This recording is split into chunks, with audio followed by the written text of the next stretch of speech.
This one really tastes like shit, but it's the only beer I have, so cheers. Okay, so in this video, I'm going to tell you guys about the time I almost ran out of gas. Actually, I did run out of gas, scratch that, but I was running out of gas on the freeway with my Lyft passenger. Okay, so I actually structured this thing out because it's kind of a long story and I tend to fucking talk out my ass all the time. So, alright. I've been low on gas for a while now. If you don't know me, I'm a fucking lazy ass person. One thing I very much hate is having to refill my tank almost every day. I have to fill it up every day because I do have my other job, so I'm driving too fucking much, all right?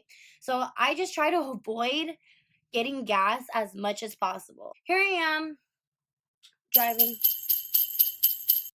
and my tank is already low, okay? So I'm probably one line up before empty. I don't know how much that is, but I'm like one line up before empty. So I'm like, you know what? I'm not gonna fucking get gas because, well, no reason. I just didn't fucking want to get gas. So fucking lazy. Like, you know what? I'll pick up one more passenger because usually sometimes, like the majority of the time, the Lyft passengers, they don't really go that far sometimes. I like the majority of them, they only want to go a couple blocks or 10, 15 minutes away. So I was like, I can do one more passenger, not a problem. So I'm waiting and I'm waiting in my car, and finally I get a ring from a passenger, and I'm like, okay, Emmy, whatever the fuck her name is. I go and I drive up to pick her up, and she's this cute little Asian girl, and I'm like, okay, cool, girl. But then she brings out her grandpa, and she was like, oh, it's for him. And I was like, okay, like he was the cutest little Asian man ever. Oh my God. Okay, so he gets in my car, and I'm like, hey, and he's like, oh, he loves my fucking car, okay? If you guys don't know, I have a Kia Soul. So he was like, oh, is this a Kia? And I was like, yes, boo, this a Kia. I fucking love my car. He's like so amazed by my car, asking me all these questions, but his accent is pretty fucking heavy. So it was kind of difficult. Right, not kind of. It was fucking difficult for us to communicate, okay? I'm just gonna put that out there. But his granddaughter, she was like, it's for him. I'm not able to take him back, but I'll be watching you on the maps because you can see where the Lyft driver is taking you. She's like, so I'll be watching and I'll be knowing where you're going. And I'm like, okay, yeah, that's fine. And then I was like, do you want me to call you when I drop him off? And she was like, no, but call me in case something happens. She's like, other than that, I can see when you drop him off. So I was like, okay. Not a problem. Come on, Grandpa, let's go. Mind you, I kind of fucked up way before because on my Waze app, because I don't use Apple Maps, I hate Apple Maps. Hate Apple Maps. I use Waze. So on Waze, before that, I had turned this notification off where it says to avoid freeways because the place that I was going at the time, I didn't want to take the freeways. So I just so happened to leave that switch on. Now, with Lyft and I'm guessing Uber too, you can't tell where the passenger wants to go until after you pick them up.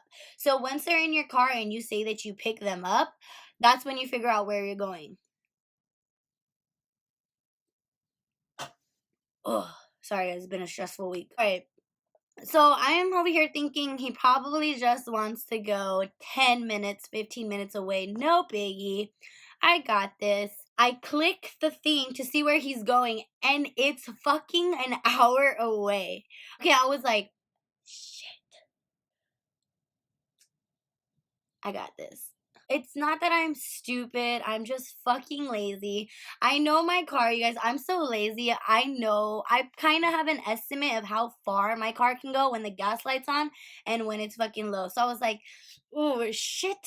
You know what? I think I could do this. So I'm going and because it actually was not that far away, but because I had my Waze app set to turn off freeways, I was going all this fucking like the longest ways ever, and then the time when it put me on the freeway was when I had no choice. So I went as far as I can go without getting on the freeways, and when I finally got on, my gas light turned on. Actually, it turned on before that, but I tried to ignore it. My friend back there was asleep. So I was kind of shitting it. I did want to get gas. Like, it ran through my head, like, shit, I should probably pull over to a gas station or try to find one. But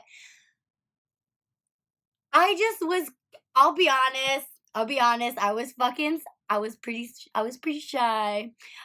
Only because I couldn't not communicate with him, you guys. His accent was really heavy and he kind of didn't really understand me. And I knew that his granddaughter was watching me on the app back home. So I didn't want her to think that like I was going like trying to jack her grandpa or something, you know? The whole time people were like honking at me and he was asleep so he didn't hear shit, but I was like, I'm sorry, I'm fucking sorry, like I'm a piece of shit, I'm so sorry. My dumbass had the avoid freeways thing on, so I was, driving far as fuck for no fucking reason. Fuck it, if I run out of gas I'll call my mom. But then I was like, wait, what is my mom gonna fucking do? I'm 22 years old. I should fucking figure this out on my own. Then I was kind of like, ooh, if we fucking run out of gas, what do I do? Like, do I call AAA? Like, I do have AAA membership, but I don't have my card with me. Do I even like? Can I even call him a new Lyft if we run out on the freeway? Like, can a Lyft even pick people up on the freeway? I was like, shit. Call the girl at one point and be like, hey, I'm running out of gas, but I just didn't want to seem unprofessional. I mean, fucking keeping my gas tank on low is already unprofessional enough, so I didn't even want to feel more bad about myself because I already felt like a piece of shit, you guys. I turn inside his little apartment complexes, and I just like, oh, I feel so bad. I kind of slammed on the brakes, and I was like, "You're home." He was like, "Whoop," and he's like, "Oh, oh." Out of the kindness of my heart, I drove all the way fucking in. And then you guys, my fucking light was flashing. It was flashing at a point, but I was still driving and I let him out and he was like trying to talk to me and I was like, yeah, yeah, bye. I didn't even understand what he was saying, so I kind of felt bad, but I was like, yeah, yeah. And then he goes inside and I was like, fuck, like, come on, car. Like, I was saying a prayer at this point. I was like, I cannot, just break down right here. I don't even really know where I'm at. Like, so I was just going. Finally, I reached the gas station and I'm pulling up to the pump and my car starts fucking shaking. And I'm like, no, no, no, no, no, no, no. We're almost there. Come on, keep going. And I go all the way in and I kid you guys not, my car fucking stops. But it stopped right in front of the pump. So I was like,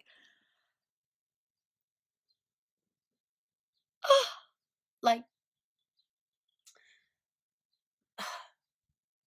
God was with me that day. The Kia gods, they were with me. I'm never gonna be that irresponsible again.